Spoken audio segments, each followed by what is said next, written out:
Well, we now have faces, 432 million of them to think about and digest. We will now open it up for questions.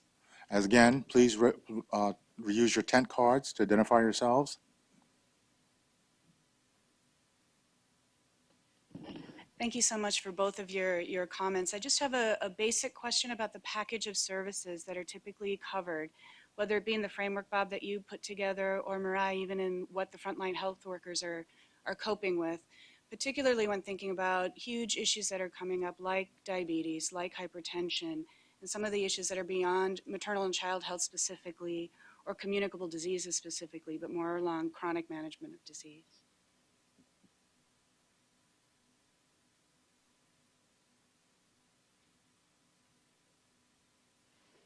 Let me start off. Corby, that's a good question.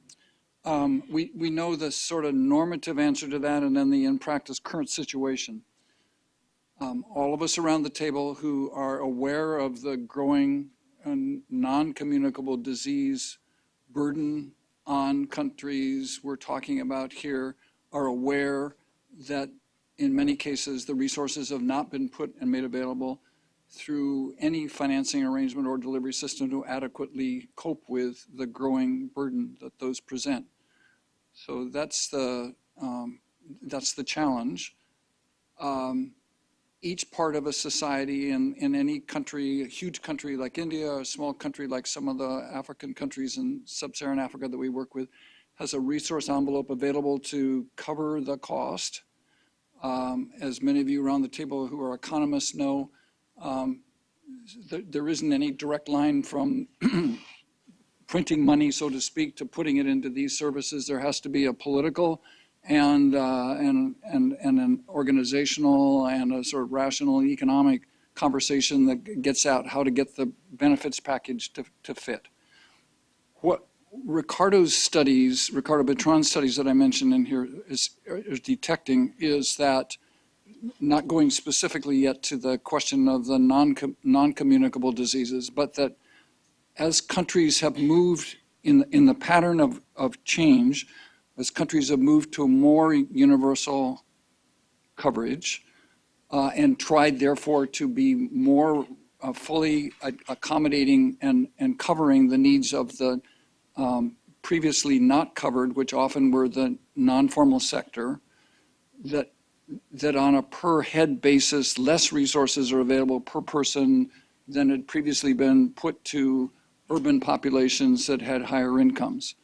So that's a reality, that's a current situation as it stands now.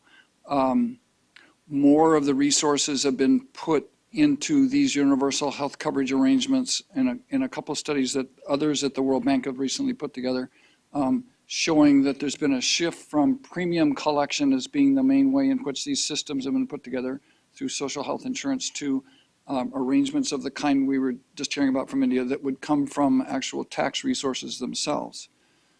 That puts you basically in the loop with respect to the growth of the economy and the public finance system of the country and its capacity to pull up money and make it available for and assign it to these purposes. So all to say, though, Derek's point is well taken, that I don't want to be dismal about this conversation.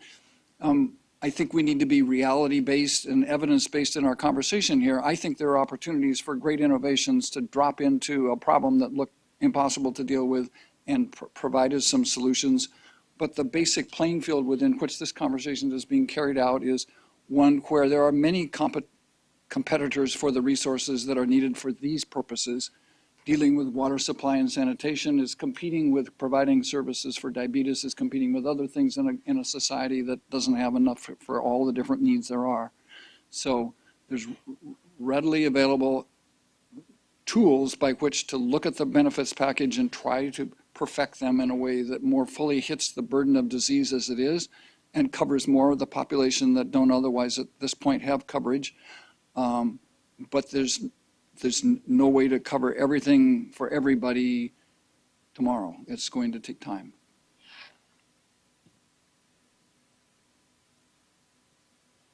Mariah, do you want to add to that? Well, just that the essential health package that you referred to, Purvi, is under discussion. And obviously, as you can imagine, certain basics like, immunization, maternal and child care, and so on will be part of that package. There has to be more negotiation of how to include basic OHS into that package as well. And then different states would like to include different services in that package as well. So it's under discussion, but the envelope of money that we have is about 1,700 to 2,000 rupees, which is roughly $30 per capita. But we still think we can do quite a lot with that. So that we have an indicative list, and I'll be happy to share that with you. But the final package is yet to be done. And one thing I forgot to mention was building on the smart card that Dr. Emery spoke of in the national health insurance.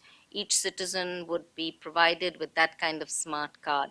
So the kind of services that she or he would be available to that person would be in the card. Martha?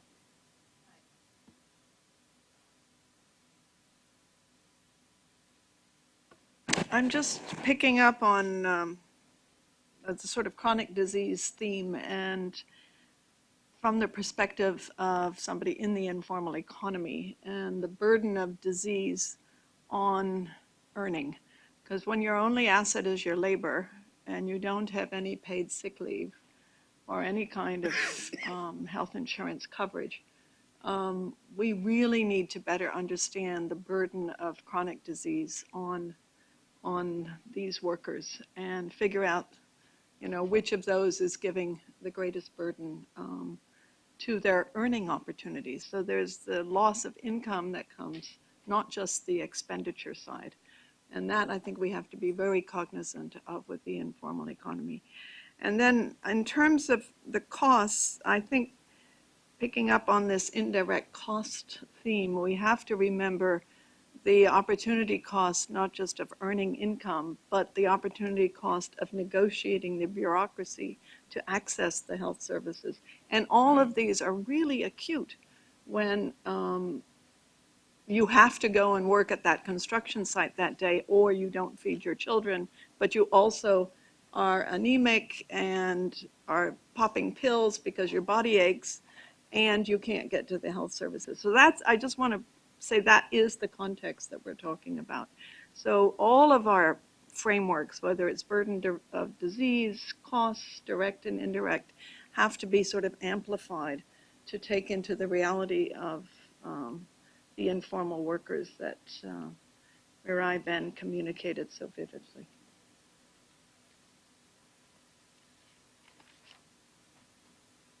I want to say something about the $30. So we can innovate by finding ways to direct more money to these purposes. That would be a huge help, of course.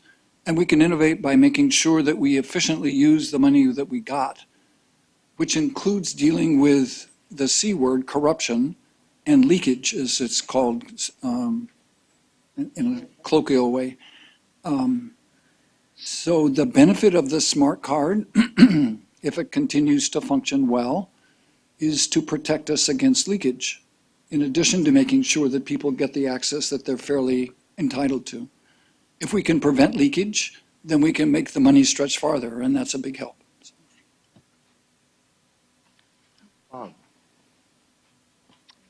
Thank you. I wanted to follow up on Derek's challenging question as well earlier about leveraging innovation, perhaps research, to move the process along much more quickly than has traditionally been the case. And at the risk of demonstrating my ignorance around health and economics, I'm going to simplify my question, perhaps for Mirai, and ask about how do you, in your experience, how do you see innovation potentially optimizing what you described as the need for community participation putting health in people's hands, accountability and transparency, enabling communities for health. You've talked about organization as being important, but are there things that we could be doing to improve the demand for better health services from those communities of informal health workers? Demand for better services, demand for higher quality, demand for transparency, demand for lack of, for access to resources. Is there something we can do to speed up that process that might leverage technology, perhaps leverage information? And then on the other side of the equation, on the supply side, and this is probably particularly important in India, where the private sector is really delivering a lot of the care, as you described it, the unregulated private sector. How do you incentivize that system to deliver high-quality care and services that are needed to that informal workforce? Because they're incentivized to deliver it now to parts of the community that can pay for it. It's already unregulated even in that setting. So how would you, are there things we could do, innovations we could think about to change both the supply and the demand for this informal workforce so that we don't have to wait 30 or 40 years for real change?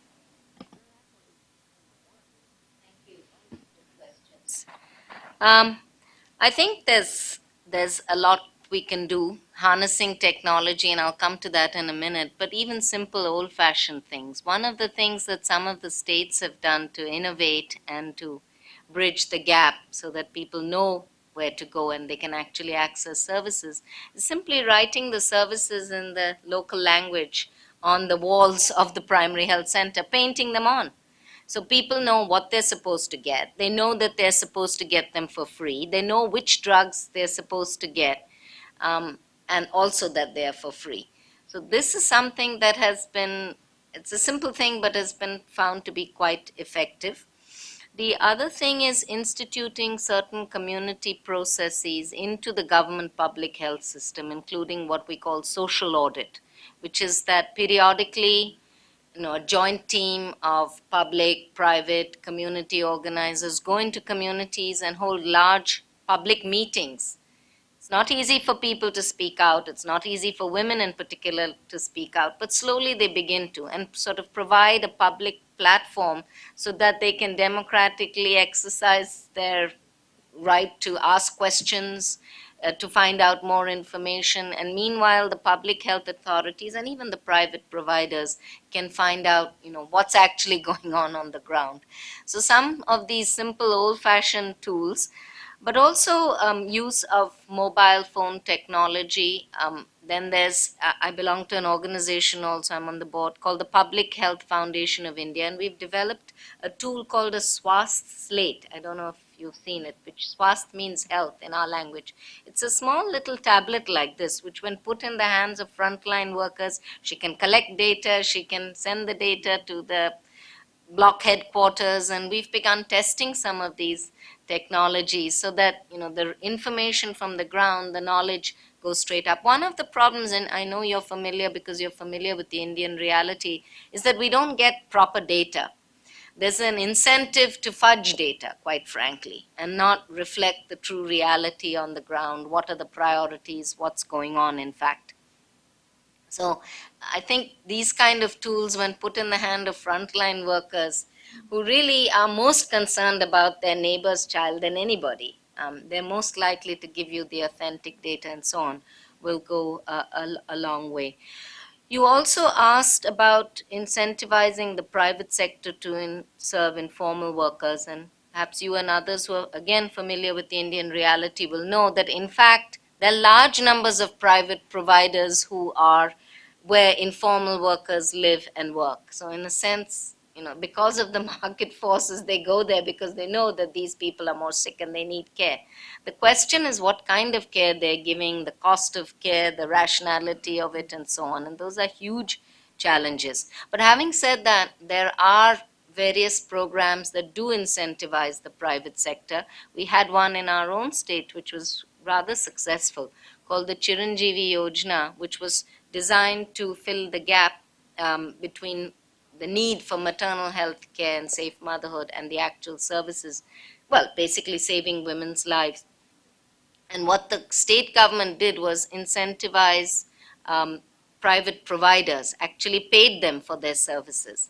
So women, had the incentive, pregnant women and their families, without wasting time, had the incentive to rush her to the facility for care. So there are experiments like this which have been done. But I think one of the major issues that I was trying to bring up is the quality of the care and the cost. Questions, Simon? And then the lady in red. Thanks, Clarion, and thanks both. I really enjoyed the presentations. I mean, I think Derek's challenge is something worth us keeping in our minds over the course of the 2 days. I mean, I think we want to be impatient, and finding ways of leapfrogging legacy technologies is something that we really ought to be consistently challenging ourselves for.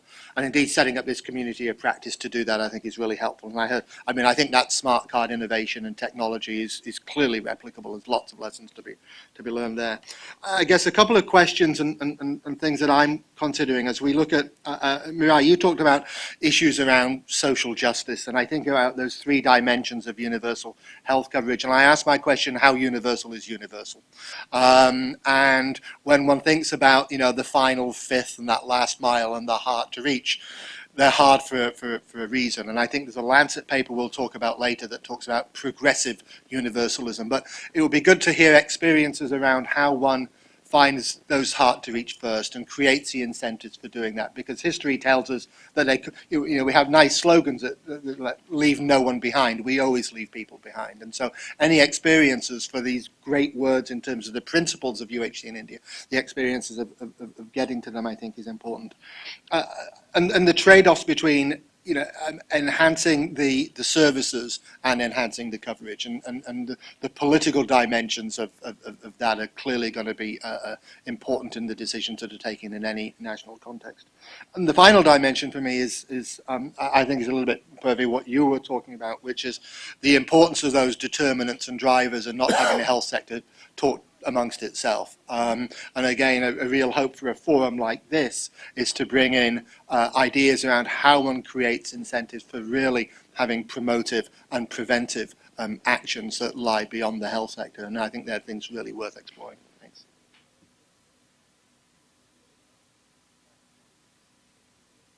Next question, and you found a microphone for me. Thank you. So my name is Yuka Uchida of the ILO. I fully agree with the importance of the integration of occupational safety and health into primary healthcare services.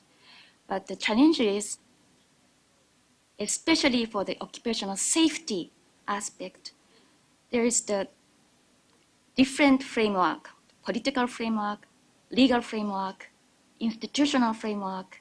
Usually the safety is under labor administration. So our challenge is how to integrate the labor administration or how to integrate the health services into labor issues. So I'm looking forward to having more and more discussion and sharing the good example information during this 2 days workshop. Thank you. Speakers, thank you. Questioners, thank you. You now have earned a break. We'll see you at 11:45. Thank you.